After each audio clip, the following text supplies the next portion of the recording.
এখানে বলেছে যে ওসিআই স্ট্যাটাস যদি ফ্রড হয় বা ফলস রিপ্রেজেন্টেশন হয় বা ম্যাটেরিয়াল ফ্যাক্ট কনসিলমেন্ট করে অর্জন করা হয়, মানে কেউ যদি ফ্রডভাবে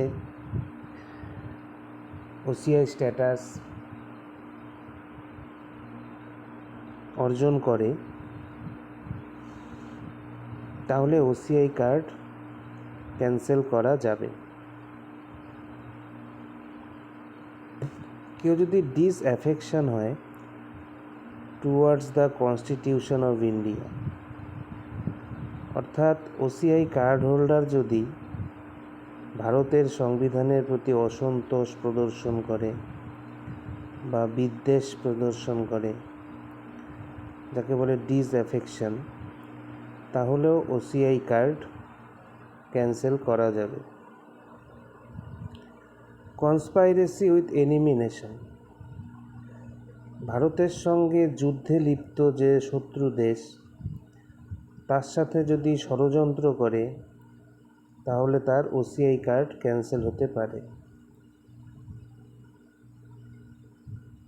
ইমপ্রিজনমেন্ট, কেউ ওসিআই কার্ড পেল, পাওয়ার 5 বছরের মধ্যে যদি 2 বছর বা তার বেশি কারাদণ্ড হয় তাহলে ওসিআই কার্ড ক্যান্সেল হতে পারে।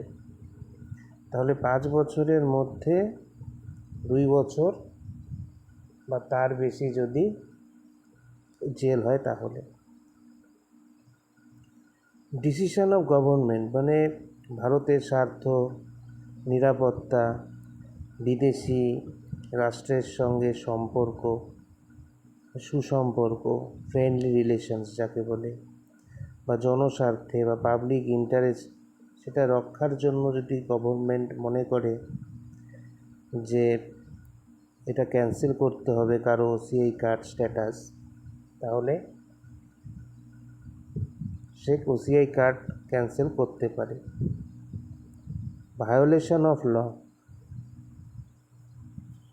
ওসিআই কার্ড হোল্ডার যদি সিটিজেনশিপ অ্যাক্ট 1955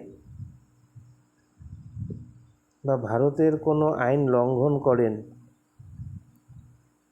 তাহলে ওসিআই কার্ড ক্যান্সেল হতে পারে।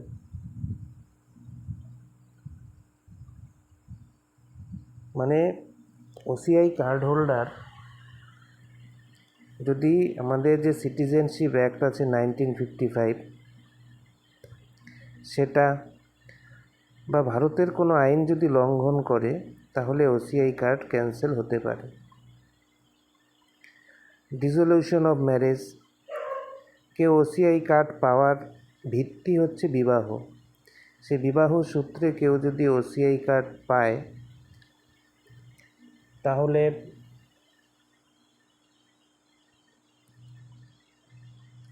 সেই বিবাহ যদি আদালত বা আইনগতভাবে ভেঙে যায়, অথবা প্রথম বিবাহ বহাল থাকা অবস্থায় অন্য কাউকে বিয়ে করেন, তাকে বাইগ্যামি বলে, তাহলে ওসিআই কার্ড ক্যান্সেল হতে পারে।